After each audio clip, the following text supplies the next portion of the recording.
Dan untuk melengkapi analisa kami berkaitan jelang jalannya sidang lanjutan tersebut, ada beberapa narasumber yang kami sudah undang untuk hadir secara daring untuk Breaking News Kompas TV. Di antaranya ada penasehat ahli Kapolri, Irjen Purnawirawan Arianto Sutadi, ada pengamat kepolisian dari ISES, Bambang Rukminto, juga langganan ini untuk Breaking News kami, pakar hukum pidana, Kang Asep Iwan Iriawan.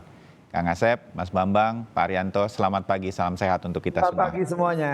Ya, saya ke Mas Bambang dulu, karena beberapa waktu lalu saya membawakan Breaking News Kompas TV juga, ada concern kita kan Mas Bambang berkaitan dengan para terdakwa ada yang belum selesai menjalani sidang internal di kepolisian statusnya pada waktu itu. Tapi sekarang tampaknya sudah ada status yang mereka sudah bukan polisi lagi karena ada PTDH. Dipecat tidak dengan hormat terutama untuk Hendra Kurniawan. Menurut Anda, Mas Bambang, ini akan membantu jalannya persidangan, terutama para saksi-saksi yang berkaitan dengan mereka hadir juga sebagai anggota kepolisian kan, anak buah kebanyakan dari Hendra Kurniawan dan Agus Nurpatria. Mas Bambang? Iya benar Mas Bayu, karena relasi kuasa antara atasan dan bawahan ini masih sangat kental sekali di kepolisian. Kemudian kultur-kultur militeristik itu kita mengulang-ulang lagi ya soal kultur militeristik ini. Ya. Ini masih terasa sekali di kepolisian. Makanya ketika kemudian seseorang perwira tinggi yang terlibat dalam sebuah pelanggaran hukum, kemudian mendatangkan saksi-saksi yang merupakan anak buahnya, ini tentunya sangat riskan sekali dan muncul ketakutan-ketakutan. Seringkali kita melihat atau mendengar bahwa ada konsep terkait dengan pengkhianat di tubuh Polri. Mungkin saya melihat juga podcastnya Pak Arianto dengan para senior di kepolisian yang menuduh senior-senior yang kritis ini sebagai pengkhianat ketika mengkritik kepolisian. Ini juga terjadi di kawan-kawan yang masih di dalam kepolisian, apalagi ini terkait dengan mantan anak buah. Ini ketakutan-ketakutan seperti itu juga, karena ketika dituduh sebagai pengkhianat, menjebloskan atasannya dengan kesaksian-kesaksian yang memberatkan, tentunya ini riskan sekali bagi karir mereka, seperti itu. Ya, Pak Arianto berkaitan dengan ini.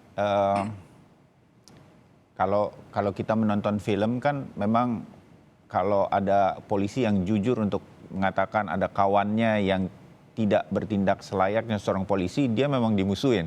Ini kalau film begitu. Tapi apakah ini memang benar terjadi, Pak Arianto? Artinya gini, saya mau menarik sedikit ke atas begitu, agak di atas jalannya persidangan.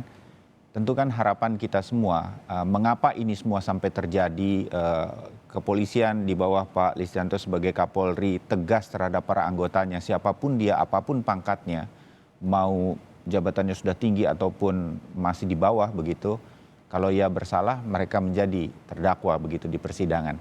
Tapi apakah kemudian ini nanti bisa sesuai dengan harapan kepolisian sendiri ataupun masyarakat yang ingin bahwa kepolisian ini bisa menjadi lebih baik ke depannya, Pak Arianto? Ya, saya melihat polisi ini secara utuh ya Pak ya. Iya. Jadi polisi ini kan institusi, tugasnya sangat mulia, tetapi isinya adalah manusia. Ada sekarang 430 orang, ribu ya. Saya menjadi polisi sejak mulai dari pangkat Barada Pak, sampai jenderal. Dan sejak saya masuk dulu 50 tahun yang lalu itu, masuk di lingkungan polisi itu memang ada dua Pak, ada klasifikasi kalau garis besar polisi yang baik dan polisi yang nggak baik. Itu sudah ada di situ gitu. Jadi yang didambakan masyarakat polisi berbuat baik itu kadang-kadang tidak diterapkan oleh polisi di lapangan, oleh polisi yang kurang baik itu gitu. Nah kurang baiknya itu ada yang sangat parah, ada yang cuma dikit-dikit gitu, tapi ada juga yang masih baik gitu. Akibatnya apa? Jadi kalau kebiasaan yang paling sering terjadi, kecurangan-kecurangan kecil-kecil di lingkungan polisi itu ya, saya kira sama juga dengan budaya di semua birokrasi ataupun di institusi, selalu melindungi teman-temannya sendiri. Itu kalau berbuat salah itu ya dilindungi gitu, apalagi kalau diusut itu saling menutupi gitu. Itu saya kira budaya yang biasa terjadi di dalam satu lingkungan organisasi. Nah parahnya sekarang polisi ini karena tugasnya adalah melayani masyarakat, dan melayani masyarakat itu langsung bersentuhan dengan masyarakat. Sehingga apabila dia menyakiti sedikit, viralnya bisa pasti besar sekali. Jadi gitulah.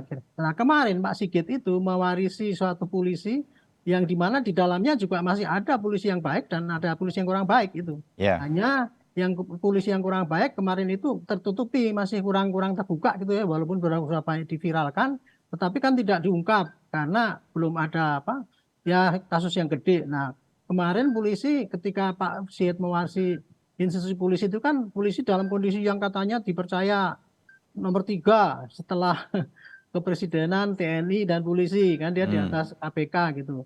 Nah rupanya kemarin kan dipikirnya udah baik ini, apalagi tambah dengan penghargaan dari presiden, wah COVID berhasil. Tapi begitu ada peristiwanya Pak Sambo jeder gitu, kelihatan sekali itu. Beruntun sekali itu, boroknya kepolisian kan kelihatan di situ semua itu. Nah itulah harusnya disitulah polisi menjadi sadar gitu. Apalagi presiden sendiri sampai menegur.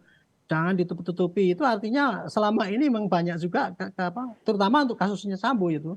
Jelas itu ditutupin kan waktu itu. Dipikirnya kan itu kan polisi semua melindungi Pak Sambo itu. Padahal kan bukan, itu hanya oknum Pak Sambo saja, tapi dia mempunyai power yang besar sehingga dia bisa menggerakkan anggota yang di bawahnya, loyalis itu ya, loyal di bawahnya dia. Walaupun loyalisnya bukan loyalis yang formal, karena itu kan ada anggota yang pembantunya, ajudannya, kemudian ada anggota yang di luar polisi gitu. Semua dikerahkan untuk dia membantu. Nah itu dianggapnya sebagai suatu sistem ya. Kok bobrok Pak sekali itu. Sebetulnya bukan. Jadi intinya itulah. Pak Sigit kemarin mewarisi yang kayak gitu. Nah sekarang begitu tegur presiden, nah memang sudah harus bersih-bersih nih. Sekarang mencoba untuk memperbaiki semua, ditindak tegas. Kemudian yang budaya-budaya yang buruk itu diperbaiki. Jadi sekarang niat sudah ada. Nah tinggal nanti ke bawahnya itu kira-kira mau menindaklanjuti apa tidak gitu. Kecepatannya itu tergantung daripada polisi yang di lapangan. Jadi itu tadi budaya seperti yang disampaikan, saya sendiri kan sering dibilang saya itu kok membuli polisi terus. Padahal saya kan nyampaikan inilah kenyataannya Pak, masyarakat sudah tahu kayak gitu. Perbaikilah itu. Itu contohnya Pak. Jadi memang kadang-kadang polisi itu ya kasihan juga ya. Karena kalau dia berbuat baik nggak pernah disanjung, tapi begitu ada salah sedikit, wah rusak susu gara-gara jadi rusak susu sebelanga begitu ya. Pak, nanti Pak Rianto saya mau mengambil dari bahwa faktanya memang adalah hal-hal semacam ini yang kalau kemudian kata orang ada polisi yang baik, ada polisi yang tidak baik, begitu memang ada. Nah nanti saya akan bawa ke situasi persidangan di mana bawahan-bawahan ini harus menjadi saksi untuk mantan-mantan atasannya, kalau kita sebut begitu. Bagaimana tuh secara psikologis? Nanti kita sambung ya. Saya ke Kang Asep sedikit sebelum saya jeda. Kang Asep, saya kalau memperhatikan untuk sidang lanjutan yang di persidangan untuk perintangan penyidikan nih, itu kayak lempar-lemparan ya Kang Asep ya. Jadi gini, anak buahnya nih atau saksi yang lain yang juga warga sipil, ada Pak RT dan lain-lain, bilang waktu itu saya dilarang, nggak boleh lapor Pak RT begini-begini.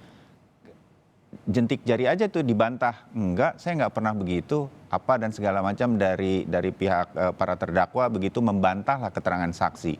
Kalau udah seperti ini, lempar-lempar begitu, termasuk juga kepada mantan-mantan anak buahnya begitu, itu bagaimana ya nanti majelis hakim kemudian mencari mana nih yang fakta sesungguhnya, Kang Asep? Ya, pertama saya pikir kalau bicara hukum itu kan bicara 3 ya. Kultur, tadi udah jelas sekali dijelaskan oleh Pak Arianto tadi ya. Struktur juga udah dijelaskan juga. Nah substansi. Nah kalau substansi kan bicara aturan main. Di depan hukum itu sama. Nah ketika mereka lempar-lemparan, nah yang dibicarakan adalah pertanggungjawaban. Nah ketika pertanggungjawaban didakwa. Ya, jadi sekali bicara pertanggungjawaban. Nah, ketika mereka didakwa pasal-pasal apa? Nah, pasal ini harus dibuktikan unsur-unsurnya. Nah, sejauh mana ketika unsur-unsur ini mereka itu kan dengan sengaja. Kalau sengaja dia mengetahui, menghendaki enggak, willing and beaten. Jadi parameternya jelas. Kalau di pengadilan tuh patokannya sangat jelas. Dia soal dia lempar sana, lempar sini, nanti di fakta persidangan. Menyadari enggak dia, ya? Mengetahui enggak, menghendaki enggak gitu. Kan ketika dia perintah itu kan ada aturan main ketika orang diperintah itu. Entah karena perintah jabatan ataukah perintah karena kesengajaan tadi ya. Nah misalkan nah itu nanti harus dilihat di fakta-fakta persidangan sejauh kalau sekarang kan A ke B, B ke C, C ke C. Nah ujungnya pasti kan ini semua gara-gara Sambo katanya. Nah pasti gitu kan. Nah ketika Sambo ya, nah masing-masing harus membuktikan di fakta persidangan sejauh mana pertanggungjawaban itu akan terkena. Itu. Oke, terbayang Kang Asep. Nah, saya jeda dulu untuk kemudian setelah ini kita lanjutkan obrolan kita menjelang sidang berlangsung di PN Jaksel. Tetap bersama Breaking News Kompas TV.